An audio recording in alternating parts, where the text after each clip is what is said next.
yang bersifat imateri juga memerlukan cahaya. Dan cahayanya berasal dari matahari rohani. Dan matahari rohani itu sampainya kepada kita, itu tergantung kepada kabut-kabut yang kita ciptakan. Dan kabut itu berasal dari pikiran. Makanya kabut ada dua, kabut warna putih, kabut warna hitam. Dua-duanya juga penghalang. Bedanya kalau sudah hitam, kabutnya biasanya turun hujan. Itu saja. Jadi oleh karena itu, pikiran masih terjebak pada dualitas. Maka dualitas itu menjadi penghalang untuk datangnya sang matahari rohani yang menyebabkan penglihatan kita menjadi tidak jelas pada aspek yang rohania.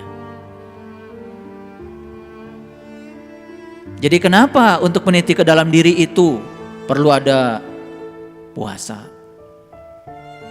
Puasa dalam pengertian menahan lapar dan dahaga di siang hari.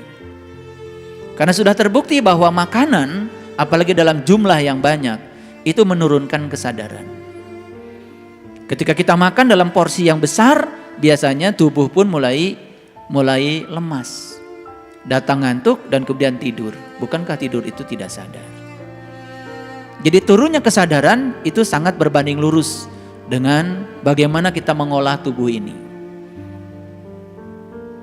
Jadi oleh karena itu, belajar spiritual itu tidak cukup menghadiri pengajian. Tidak cukup menghadiri kajian. Tetapi belajar spiritual itu belajar setiap saat. Terutama pada saat kita harus belajar menerima sesuatu yang sangat kita tidak suka dalam hidup. Belajar yang kita suka, menerima yang kita suka, tidak usah belajar.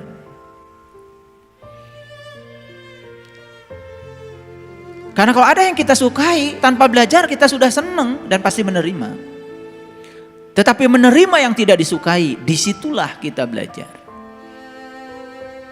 Sayang sekali, ruang kelas itu sering ditinggalkan banyak orang. Kosong ruang kelas itu. Karena kita hanya siap menerima yang kita sukai. Dan menerima yang kita sukai tidak perlu belajar. Tidak perlu.